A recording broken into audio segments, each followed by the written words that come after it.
জয় বাংলা থেকে বুঝতে পারছো তো, এটা টিএমসির স্লোগান এবং আমাদেরকে এটা দেওয়া হয়েছিল।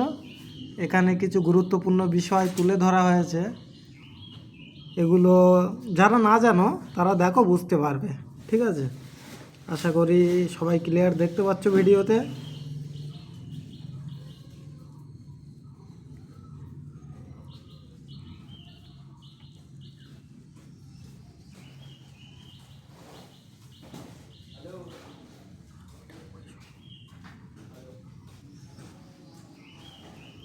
আর একটা কথা বলি, মানে এখানে অনেক প্রকল্পর কথা উল্লেখ করা হয়েছে। আমি কিন্তু টোটালে কোনো প্রকল্পই পাইনি সরকারি। আমার বয়স 30 বছর, কিন্তু সেক্ষেত্রেও কোনো প্রকল্পই আমি পাইনি। ওটাই কর, হ্যাঁ ঠিক আছে। তারপরেও আমি টিএমসিকে সমর্থন করি, কেননা অন্য যারা আছে, অন্য মানুষে তো পাচ্ছে, অনেকেই তো পাচ্ছে, আমি নাই বা পেলাম।